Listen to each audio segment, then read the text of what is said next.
This my two Satoshis, this my two Satoshis. Who need 2 cents when they can get double from stacking Toshis? Yeah, this my two Satoshis, this my two Satoshis. Tune in and get the latest and greatest from stacking Toshis. Hola, and buenos dias, G&Gs. My name is Trek with 2Ks, and welcome to my two Satoshis. Yes, it has been a minute.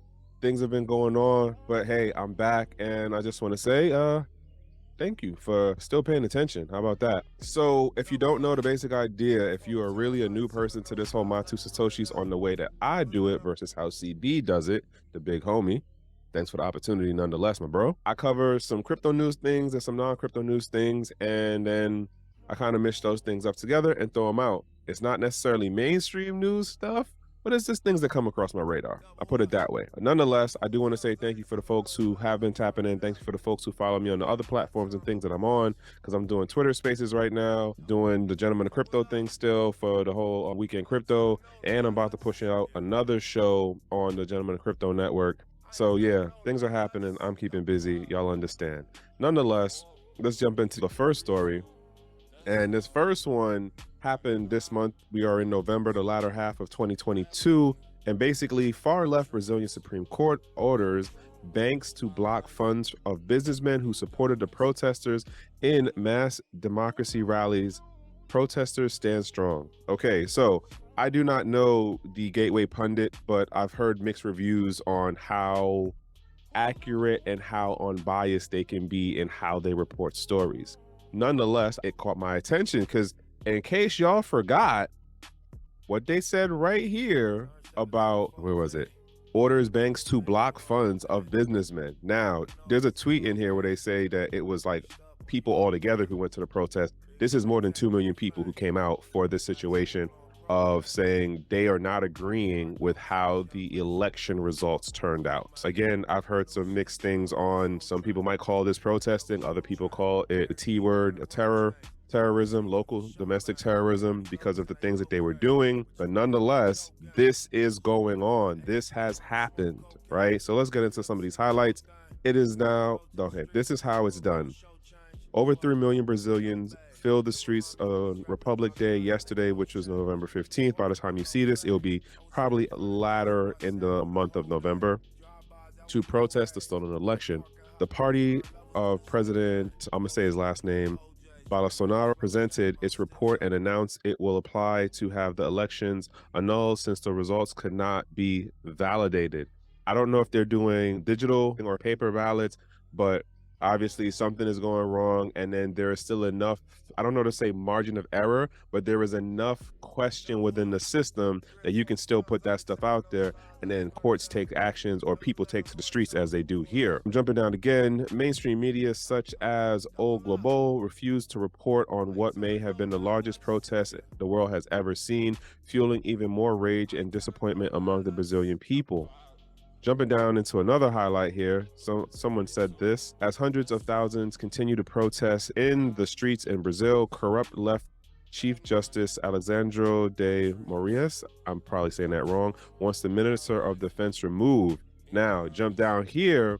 How about this court person, this judge person, effectively ordered this person to be removed, or followed the order to remove this person. So instead of investigating the allegations where they talked about the issue of the elections and like potential malware issue and all that stuff for what was digital, the Supreme Court charged the report endangered charge.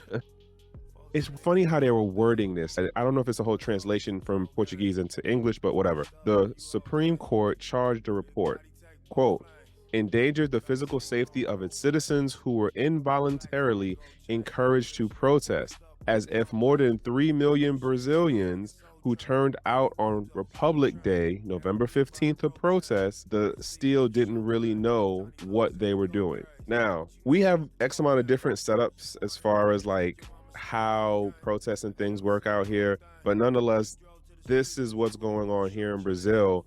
And again, depending on who you talk to, whether you're talking to an outside person here in the States, or somebody who's down there, or somebody who's actually Brazilian versus somebody who's not Brazilian, here's the takeaway to me. This is to me.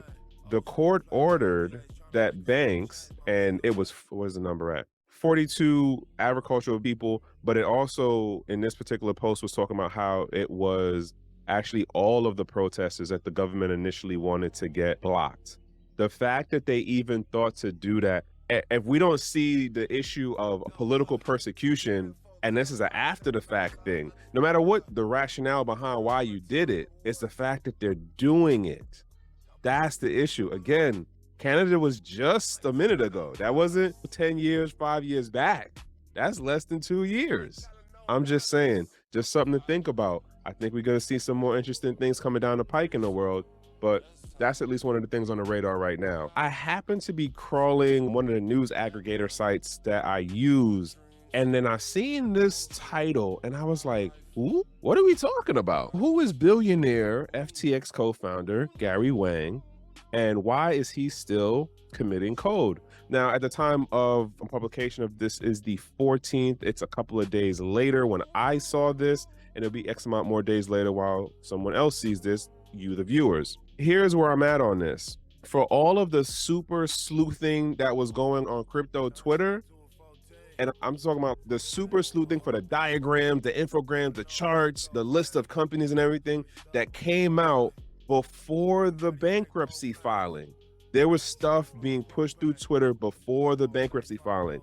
My thing is, why have I only seen this dude's name now? Literally a day, like within the last 24 hours is when I found this. And so I'm going, where the hell did he come from? Who is he? I'm not going to read this whole thing because it really doesn't necessarily say much other than this little bit of stuff here. So FTX billionaire co-founder Gary Wang has a limited online presence and stays out of the spotlight throughout the crypto exchange's 3-year history. And so before the last week's bankruptcy, Wang played a key role in FTX and sister firm Alameda Research. And basically people said he was a quiet person and he kept to himself. When you actually read into this article, it basically goes into, he was on the inner circle. He was a C-level person, C-suite level person. He was actually the CTO of the company. And I'm honestly really surprised that I had not heard anything about this man before this. And then the other thing to note is the bankruptcy filing happened one day. Within 24 hours after that, there was a whole withdrawal of funds out of the out of their coffers. They'll call it coffers, their wallets, whatever. And now I'm putting the things together going, how is it that we're not talking about this dude if he was the CTO guy and he was the one who had access to the base code? I'm just saying, I ain't saying it's him, but I'm just saying no one is talking about where he sat in this whole company. Why? What's going on? I don't know.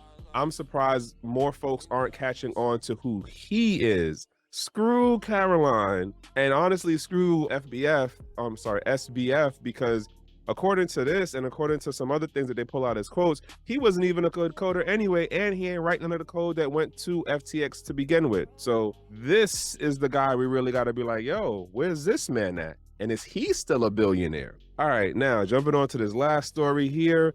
El Salvador president says country will buy 1 Bitcoin every day.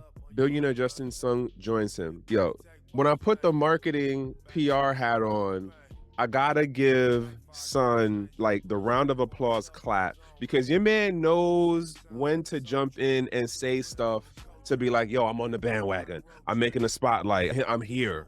So bottom line is this, right? With everything else going on in this crypto space right now, we're calling this the crypto winter. We got the Terra Luna thing that still happened. Friggin' Celsius is still over there. FTX is like only a couple weeks old at this point. Your man is, listen, I'm doubling down. I'm still going to end up buying more Bitcoin. And so when I was reading this, but let me get through a highlight or two before I get into what my thought was about this. In a bid to take advantage of the recent crypto meltdown, El Salvador's president, Nayib Bukele, and Tron's founder, Justin Song, plan to buy Bitcoin at a pace of 1 coin per day starting today. At the time of this is, September 8th is when this was originally put out. It is already after the 20th.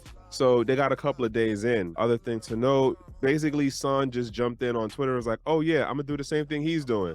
Because why? It's an attention grabber. He's a marketing man. That's what he does. Now, here's where my thought was on this. Oh, some of the numbers that they talk about, like how much the company, the country is holding. As per public records, El Salvador currently holds 2,381 Bitcoins purchased at an average buying price of $43,357. Geez, whatever. With Bitcoin currently trending around the 16,500 mark, which is funny because I think today, I didn't even know this happened, honestly.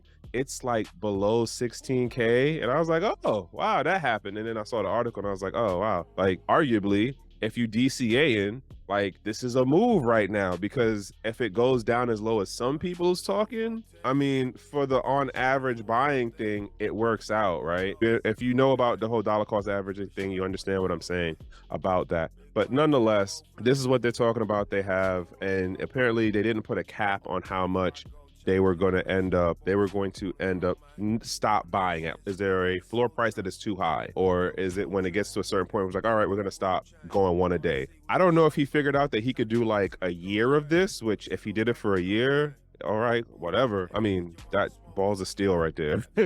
Balls of steel. All right, I'm gonna close out on that one because that is the last thing. It was my thought process on that was, one, it's not even like he's buying it. He's using the country money. And I don't know how much of that might be with what's his name? The dude, David from England. And there might be some kind of investment thing working that way to get them to be able to buy the crypto for the country. I don't know. I'm not that involved in it, but I thought it was just funny where it's like, yeah, I'm gonna end up buying more Bitcoin for El Salvador. And it's like, yeah, but isn't really that the people are buying more Bitcoin for the country? And then with Justin Sun, it still amazes me as to wherever it is he gets his money from. And arguably it's not Tron, but then again, I'm not a TA guy. I'm not a forensic analyst. I'm just some guy on the internet who wears shades, and I read different stories that cross my attention when it comes to this crypto and like regular kind of news stuff. And that's why this is called My Two Satoshis, because that's what I do. I just give my two Satoshis. It's not financial advice. It's just me rambling off on things that I think and wonder about in the space, as I've seen a number of stories over the years and a number of business practices that tend to follow a pattern, a number of personalities that tend to follow a archetype. Just saying. Nonetheless, that's all I got on that one. Closing it out to say this, a number of things is going on right now. Like I said, I'm doing 2 Twitter spaces,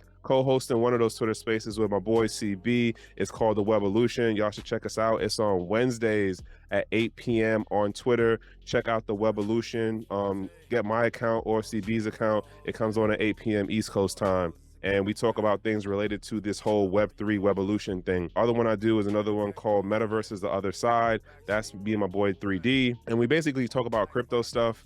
It's not crypto stuff. We talk about metaverse related stuff, but we're more on the geeky, techie side. It ain't about speculation, price talk, coins, and none of that stuff. We talking about like technology and business models that can be applied now and future down the road, applied in metaversal spaces, and like how you can use low code, no code tools now to build things. Right now, we actually going through a run on different movies related to metaverses. And we already did Tron, Johnny Mnemonic, Lawnmower Man 2. So that's what I've been at. And don't worry, I got some more My Two Satoshi episodes that's be coming down the pike. And yeah, I'm rambling. Other than that, G&Gs, have a productive over a busy day. If you can't have that, at least be in a safe space in a good place. All right, y'all. 1. I ain't telling no lies, I just 5.